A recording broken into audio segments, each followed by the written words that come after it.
నమస్తే, welcome to our channel. మాజీ మంత్రి అనిల్ కుమార్ యాదవ్ గారు ప్రెస్ మీట్లో ఏదైతే ఎన్నో ఇల్లీగల్ యాక్టివిటీస్ మైనింగ్స్లో జరిగినాయి అని చెప్పారు. అలాగే వైసీపీ నాయకులతో పాటు అలాగే టీడీపీ నాయకులు కూడా ఉన్నారని చెప్తున్నారు. ఈ అంశంపై మనతో మాట్లాడడానికి సీనియర్ జర్నలిస్ట్ దుర్గా కుమార్ గారు ఉన్నారు. మాట్లాడే ప్రయత్నం చేద్దాం. నమస్తే అండి. నమస్తే. సో చెప్పండి, ఈ యొక్క మైనింగ్ అంశానికి సంబంధించి ఎంతమంది చాలామంది వెనకాల ఉన్నారని చెప్తున్నారు. ఎంతవరకు నిజం ఏంటని చెప్పండి. ఏమండి, అనిల్ కుమార్ యాదవ్ ఆయనకి విలువ విశ్వసనీయత రెండు లేవు. ఆయన అసెంబ్లీలో ఫస్ట్ టైము ఒక భారీ నీటిపారుదల శాఖ మంత్రిగా ఉండి 2019లో మంత్రిగా అయ్యి 22 లోపల నేను పోలవరం తీసుకొస్తాను అని తొడగొట్టి సవాల్ ఇసిరాడు. ఏమైంది? మొత్తం 2024 వరకే ఆ ప్రభుత్వం ఉంది. ఈయన మంత్రిగా దిగిపోయినా మళ్ళీ ఇంకో మంత్రి వచ్చాడు. ఆయనైతే అసలు ఎప్పుడు కవుద్దో కూడా నేను చెప్పలేను అన్నాడు. నిర్వేదంగా మాట్లాడాడు. నాకే అర్థం కాలేదన్నాడు. అంటే ప్రాజెక్టు డిజైన్లు అవన్నీ ఉంటే ప్రాజెక్ట్ అథారిటీ ఉంది అక్కడ చూడటానికి. ఈ మంత్రి గారికి అర్థం కానిది ఏముంటుంది అందులో? ఆయనకు అవసరమే ఉంది. నువ్వు నిధులు సమకూర్చి నువ్వు ఏ రోజుకు పూర్తి చేస్తావో చెప్పాలి, కానీ అది కూడా నేను చెప్పలేనని చేతులు ఎత్తేసిన అంబటి రాంబాబు గారిని చూసాం. ఈ అనిల్ కుమార్ గారు 10 నెలలు గవర్నమెంట్ పడిపోగానే అసలు ఆయన ఎక్కడికి వెళ్ళాడో వాళ్ళ పార్టీ వాళ్ళకి తెలియదు, ప్రజలకు కూడా తెలియదు. ప్రజలు కూడా ఇంకా ఆయన గురించి పెద్ద ఆలోచించాల్సిన విషయం కూడా ఏం లేదు అక్కడ. అందరితో పాటు ఆయన అంతర్ధానం అయిపోయాడు అనుకున్నారు. ఇప్పుడు ఆయనకు మరి ముడ్డి కిందకి నీళ్ళు ఎందుకు వచ్చినాయో మనకు తెలియదు. ఇప్పుడు కాకాణి గోవర్ధన్ అప్పుడు ఆయన మంత్రిగా ఉన్నాడు అదే జిల్లా నుంచి. ఇప్పుడు వీళ్ళకి ఏంటంటే ఆయన మాటలు వింటంటే దోసుకున్నాము ఏమైంది ఇప్పుడు దాని మీద ఈ గొడవ అంతా ఎందుకు? ఆ రోజున ఎవడో కోర్టులకు కూడా వెళ్ళలేదు. దోసుకున్నప్పుడు కోర్టులకి ఎందుకు వెళ్తారండి? ఎవడది దొంగలు దొంగతనం చేయటానికి కావాల్సినంత మెటీరియల్ అక్కడ ఉన్నప్పుడు వాడు ఇంకో పక్కకి ఎందుకు చూస్తాడు? వాడి పనల్లా ఎంత బంగారం ఉంటే అన్ని మూటలు కట్టుకోవటమే. కాకాణి గోవర్ధన్ గారు అయితే ఆయనకు భూ ఆక్రమణకు సంబంధించిన ఒక కేసు ఫైల్ కూడా నెల్లూరు కోర్టులో ఉంటే అక్కడ దొంగతనం చేయించాడు. రాత్రిపూట పంపించేసి ఆ ఒక్క ఫైలే మిస్ అయింది. అది కూడా ఎవరో బిచ్చగాళ్ళు వెళ్ళారని కాసేపు చెప్పారు, ఇంకేదో అని చెప్పారు. ఎవరు కోర్టులో సిబ్బంది సహకారం లేకుండా జరగదు కదా. ఆయన ఫైల్ ఎక్కడ ఉంటుంది ఎవరికి తెలుసు? కోర్టుల్లో దొంగతనం జరగటం ఎక్కడ మనం చూసాము? కోర్టుల్లో బంగారం ఉంటుందా లేకపోతే క్యాష్ ఉంటుందా? కోర్టు ఏమన్నా బ్యాంకా లేకపోతే జ్యువెలరీ షాపా? అట్లా కూడా చేశారు. ఇప్పుడు ఆయన అనేది ఏంటంటే మా ప్రభుత్వం టైంలో మేము చట్ట ప్రకారమో చట్ట వ్యతిరేకమో ఏదన్నా మైనింగ్ చేశాము. ఒక 250 మైన్స్ రాక కూడా చేశారు.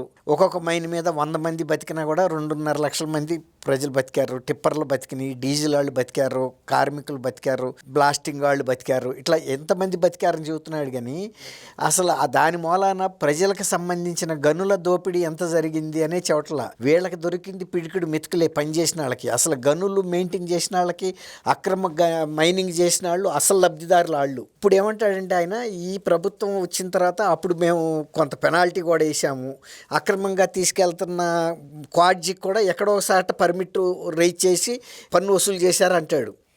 అసలు ఒక వ్యవస్థీకృతంగా జరిగిన మైనింగు, అది అక్రమ మైనింగు ఎక్కడ పట్టుకుంటారు? అది మద్రాస్ పోర్టుకి వెళ్ళిపోయేరాక కూడా ఎవరు పట్టుకోరు. మద్రాస్ పోర్టులో కూడా వీళ్ళని ప్రశ్నించరు.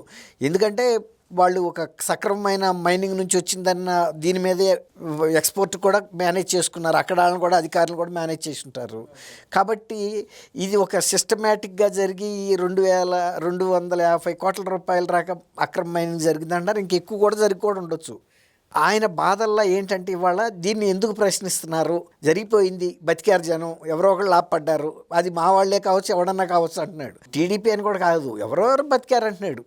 అంటే అయిపోయిన దొంగతనం గురించి ఇప్పుడు విచారణ ఎందుకు అంటాడు. విచారణ చేయాలా అక్కర్లేదా? దొంగతనం జరిగిన మాట వాస్తవమే, అది ప్రజలది. అది జగన్మోహన్ రెడ్డి గారు వ్యక్తిగత పట్టా భూముల్లోంచి అది ఇంకొక క్వశ్చన్ కూడా రైజ్ చేశాడు అక్కడ. ఆ పట్టా భూముల రైతులు ఈ క్వాడ్జి మూలన పిల్లలు పెళ్లి చేసుకున్నారు, ఇల్లు కట్టుకున్నారు, అప్పులు తీర్చుకున్నారు అని కూడా చెబుతున్నాడు. ఏనా మేలు జరిగింది వాళ్ళకి లేని దుగ్ధం మీకెందుకు అంటాడు. ఇప్పుడు ప్రైవేట్ పట్టా భూమి అయినా సరే ఒకవేళ కనుక అందులో మైనింగ్గా జరిగితే ప్రతి క్యూబిక్ మీటర్కి ఇంతని క్వాడ్జికి అయితే ఒక రకంగా ఉంటుంది, గ్రానైట్కి అయితే ఒక రకంగా ఉంటుంది, వైట్ క్లే అయితే ఒక రకంగా ఉంటుంది. ఆ మెటీరియల్ని బట్టి గవర్నమెంట్ నిర్దేశిస్తుంది క్యూబిక్ మీటర్కి ఎంత కట్టాలి. శాండ్ అయితే ఒక రకంగా ఉంటుంది. మైనింగ్ ప్రతిదీ, ఈవెన్ గ్రావెల్కి కూడా ఉంటుంది, సెస్ అని సేనరీజ్ అని, అట్లా ఒక నిర్ణీతమైన ఇది ఉంటుంది. క్వాడ్జి అనేది కాస్ట్లీ మెటీరియల్. వీళ్ళందరూ బతికారు. పెట్రోల్ పంపులు ఇంతమందికి ఉపాధి కల్పించింది కదా, ట్రాన్స్పోర్ట్ టిప్పర్లు ఓనర్లు బతికారన్నాడు. బతికిన మాట వాస్తవమే, అందులో ఎవరు కాదని అంటలేదు. కానీ ప్రభుత్వ కోశాగారానికి జరిగిన నష్టం గురించి ఆయన మాట్లాడట్లా. అక్కడ పాయింట్ అది. ఆయన ఎంతసేపు అయిపోయిన దాని గురించి వాళ్ళు ఎందుకు తవ్వుతారు, తర్వాత అప్పుడు గనులు మూయించేశారు, గనులు మూయించినా మళ్ళీ తెరవాలంటే కూడా ఒక పద్ధతిగా లైసెన్స్ ఇచ్చి తెరవాలి, అది ప్రభుత్వ కోశాగారానికి వచ్చే విధంగా తెరవాలి. కానీ వెంటనే ఏదో 10 మందికి ఉపాధి కల్పించాలని తెరిచేసి అక్రమ మైనింగు, నువ్వు చేసిన దానికి నువ్వు కూటమి చేసిన దానికి ఏం తేడా ఉంటుంది? సేమ్. అతను ఏమంటాడంటే ఎవడో ఒకటి పెట్టి నడపండి, ఆ 10 మందికి ఉపాధి వస్తుంది. గనుల్లో 10 మంది టిప్పర్లాళ్ళు బతుకుతారు, డ్రైవర్లు బతుకుతారు, క్లీనర్లు బతుకుతారు, ఆయిల్ పంపులు అంటాడు ఈ డ్రైవర్లు. నిజమే. కానీ కోశాగారానికి ఇంత నష్టం జరిగిన తర్వాత ఆయన ఒక మంత్రి అయ్యి ఉండి ఎందుకు పారిపోతున్నాడు?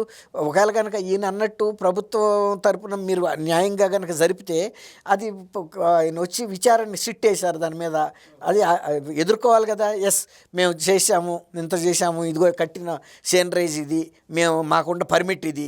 అసలు పర్మిట్ లేకుండా ఒక గవర్నమెంట్ మైనింగ్ ఏదైనా సరే, ఈ గనుల అభివృద్ధి శాఖ అనే సంస్థను ఎందుకు పెట్టారు? దీన్ని కంట్రోల్ చేయడానికి. నా భూమిలో వజ్రాలు ఉన్నాయి కదా అని నేను తవ్వేసుకోలేను, అది ప్రభుత్వానికి నేను ట్యాక్స్ కట్టాలి. నా భూమిలో గ్రావెల్ తవ్వినా కూడా సేనరైజ్ సెస్ కట్టాల్సిందే. అట్లాగే గ్రనైట్ అయినా కట్టాల్సిందే.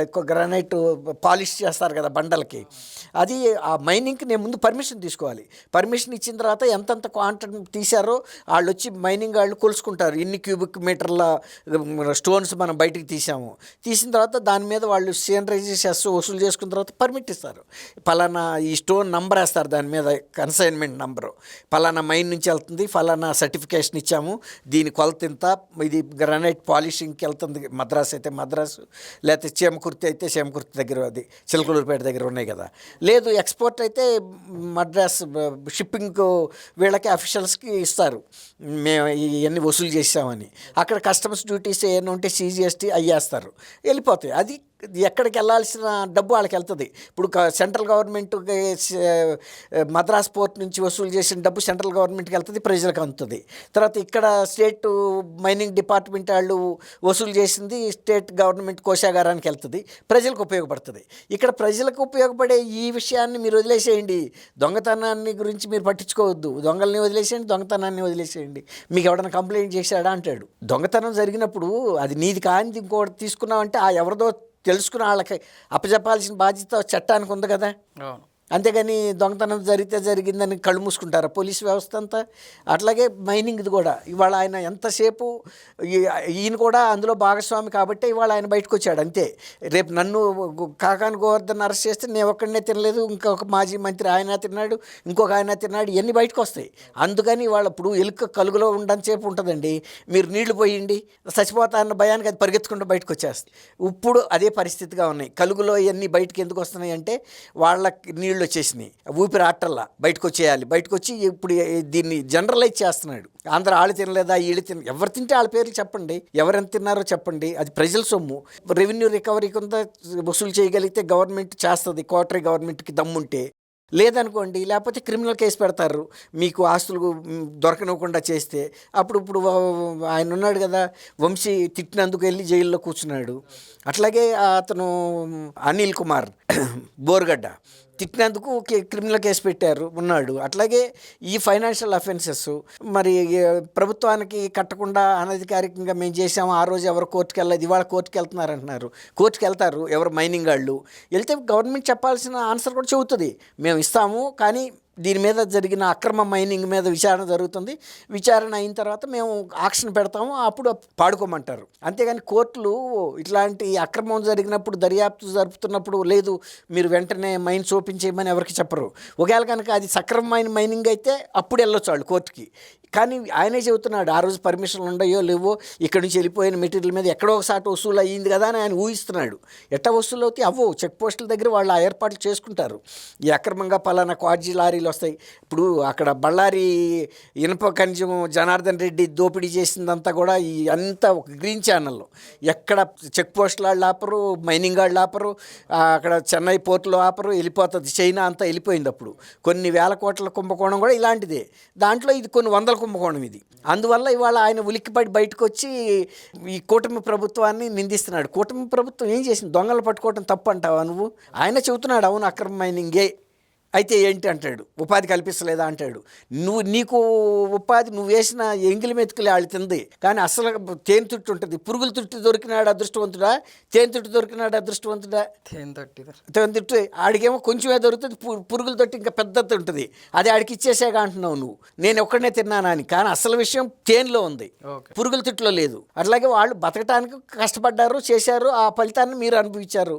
ప్రభుత్వానికి కట్టాల్సింది కట్టలేదు. ఇవాళ నువ్వు ఎక్కడో మద్రాసులోనో ఎక్కడో ఉండి నీరాక అరెస్ట్ వస్తుందన్న భయానికి వచ్చి ఇవాళ కూటమి ప్రభుత్వం తప్పు చేసిన వాళ్ళని శిక్షించడమే తప్పు అన్నట్టు మాట్లాడుతున్నాడు. ఆ రోజున కోర్టుకి ఎవడో మైనింగ్ ఓనర్స్ వెళ్ళలేదంటే వెళ్ళరు. ఎందుకు వెళ్తారు? వాళ్ళకి ప్రభుత్వానికి ట్యాక్స్ కట్టకుండా అప్పనంగా మొత్తం మింగగలిగారు, వెన్న బుద్ధం మింగినట్టు. ఇవాళ అట్లాంటి పరిస్థితి లేదు. వెళ్తారు, వెళ్తే గవర్నమెంట్ చెబుతుంది ఇదిగో ఇంత అక్రమ మైనింగ్ జరిగింది కాబట్టి ఆపేవన్నీ. అయితే నన్ను అరెస్ట్ చేస్తే మాత్రం వెనకాల ఉన్న వాళ్ళందరినీ బయటకు లాగుతా, ప్రతి ఒక్క అకౌంట్లు బయటకు తీస్తా అని చెప్తా ఉన్నారు. తీయాలి. అదే అంటున్నప్పుడు ఆయన ఎవరు బెదిరిస్తున్నాడు, బ్లాక్మెయిల్ చేస్తున్నాడు? ఒకవేళ ఏ పార్టీ వాడు ఉంటే మాత్రం కూటమి ప్రభుత్వం తగ్గుతుందా? ఇప్పుడు ఎవడో వాళ్ళ కార్యకర్త లేకపోతే అభిమానం ఒకడు ఉంటే, ఇప్పుడు మొన్న మధ్య ఐటీడీపీ కార్యకర్త ఒక అతను భారతి గారి మీద వ్యాఖ్య చేస్తే కూడా తప్పేనంది కదా. వంశీ ఏమైతే వ్యాఖ్యానం చేశాడో ఈ పిల్లాడు కూడా అదే చేశాడు. అతను ఒక శాసనసభలో చేసిన సీనియర్ శాసనసభ్యుడైన ముఖ్యమంత్రి ఆ సభలో ఉండి ఆనాటి ముఖ్యమంత్రి జగన్మోహన్ రెడ్డి ఖండించలా. ఇవాళ ఈ కుర్రాడు ఎవరో, అతను పెద్ద అధికారి కాదు, అతను ఒక వార్డు మెంబర్ కూడా కాదు, మామూలు కార్యకర్త, అభిమాని పార్టీకి. కానీ అతను జైల్లో పెట్టారు. తీరా అతన్ని జైల్లో పెడుతుంటే ఒక మాజీ ఎంపీ, ఒక పోలీస్ అధికారి అయిన గోరంట్ల మాధవ్ ఆ కుర్రాడి మీద దాడి చేసి హత్య చేయాలని ప్రయత్నం చేశాడు. ఇప్పుడు అది కరెక్టా? ఇప్పుడు మీ టైంలో మీ వాళ్ళ మీద మీరు చర్య తీసుకోలేదు. ఈ ప్రభుత్వం తీసుకుంటే ఆ వ్యక్తిని కోర్టు రాక కూడా వెళ్ళనివ్వరా?